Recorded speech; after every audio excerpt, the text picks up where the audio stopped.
What's up, guys, and welcome back to Beyond the Void Horror Podcast. My name is Alex, and I am super excited to tell you a spoiler-free review, 100% no spoilers. I'm going to be as vague as possible while still telling you all the deets about Evil Dead Rise. I'm super excited to talk about it. Let's get into it.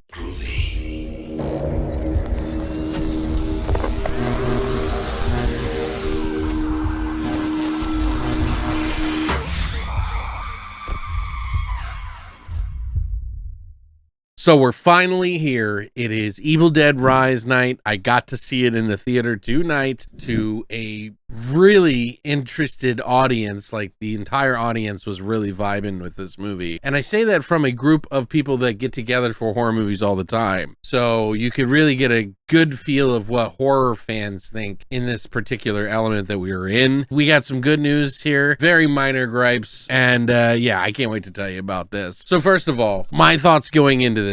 I knew that this movie was going to be called Evil Dead Rise.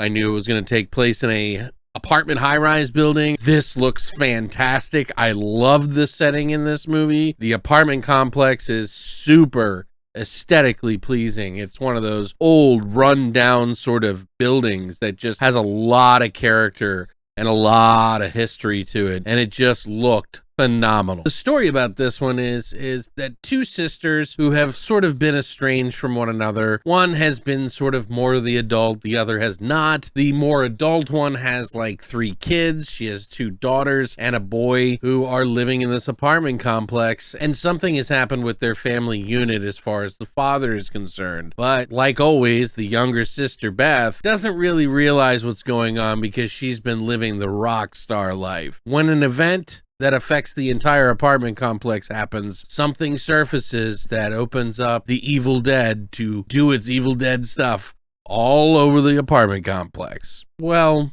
most of the apartment complex, but I won't spoil any. So this is directed by Lee Cronin, who did a movie called The Hole in the Ground, which was, I thought, a very solid film about this really creepy hole in the ground that this kid goes out and finds. It starts this really big problem. There's some similarities here between that movie and this, but not exactly. This is its very own thing. If you're not familiar with Lee Cronin, that's because he's a newer director that Sam Raimi picked up. And of course, Sam Raimi loves to have new, fresh talent to do these Evil Dead movies because that's what he was when he did his. And that's what Rob Tappert and Bruce Campbell and all these guys were that have produced this movie. We get a really kind of interesting cast this time, something that hasn't been done in the Evil Dead franchise, and that includes kids. Like, what the fuck? There's kids in this movie. So I was a little worried about that going into this film, but need not worry whatsoever. The gore is aplenty. We get stars Lily Sullivan, who plays Beth, the estranged sister, who's a rock star. Alyssa Sutherland, that plays Ellie, the mom. We get Gabrielle Eccles, who plays Bridget, one of the daughters. Morgan Davies, who plays Danny. We also get Nell Fisher, who plays the youngest daughter. And I think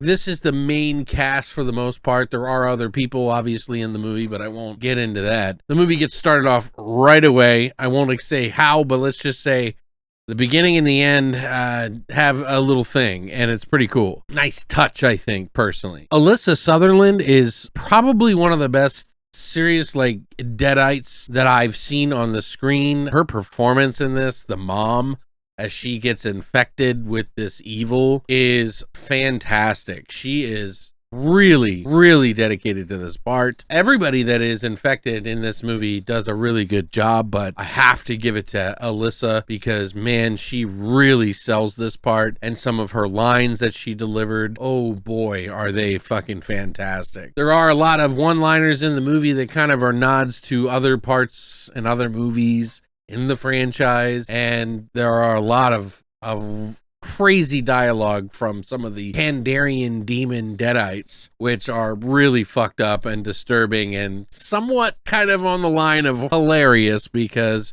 let's face it, as horror fans, we have a pretty fucked up sense of humor, and the jokes are there in that sense, even though they're probably dire to just about anybody who's never seen one of these films. It's funny to us, and that's in there. The gore gags in this movie are aplenty. There is a ton of different style gore and deaths and things that happen to one another throughout the film. This is like a whole new kind of retelling. It's like a requel. It's not a sequel to anything, directly to anything. It's just kind of taking the lore and building its own sort of thing within the mythos.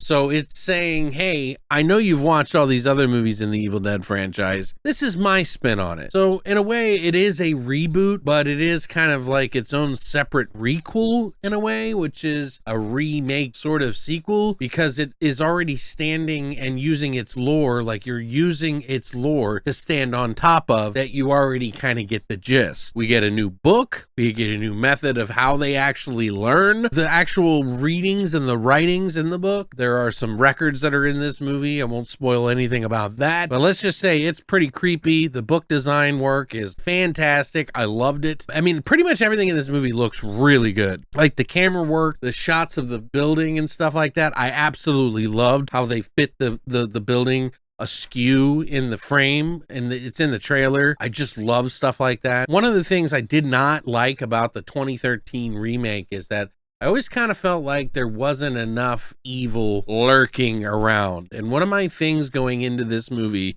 is that I wanted to have the building be fully used, as well as the evil be more than present than just, say, the bodies.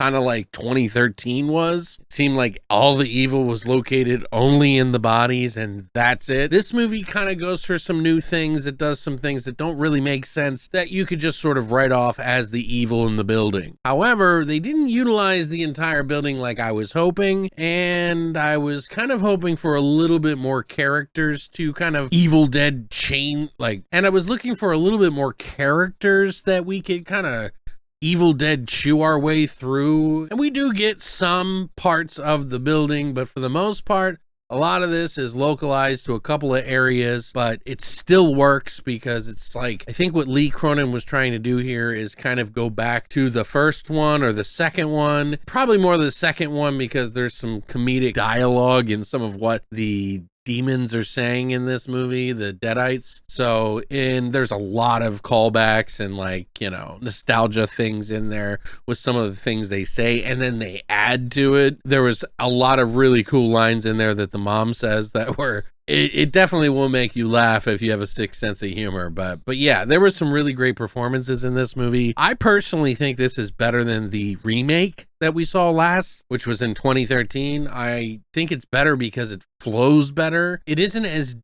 dire and dark as the last one, but just by a little. It has a little bit more of that Evil Dead 2 feel to it that I personally feel is kind of where the epitome of Evil Dead really lies, is in Evil Dead 2. Army of Darkness obviously goes for the jokier stuff. Evil Dead 2 is a little bit more of a balance. And I think in this one, it's darker than Evil Dead 2, but not as dark as the 2013 remake. So somewhere in between there, if that makes sense. The gore, the murder, the death, the scenes are all really bloody. There's a lot of blood. In fact, I think there was like 1,700 gallons of blood used in this film. So you're going to get plenty of it. And there's a nod that they use in blood in the movie that's pretty iconic, that I would assume is a nod to another movie outside of this franchise. The little girl, I think, was really probably the highlight. There was another girl named Bridge. She was really good too, but you don't really get to know their story so much. You just kind of get the gist that this is a family that's in turmoil, and that's pretty much all you really need to know. Then the event happens, all shit breaks loose, and the process in which shit breaks loose was fantastic. Not only does Alyssa Sutherland do an amazing job of the transformation, but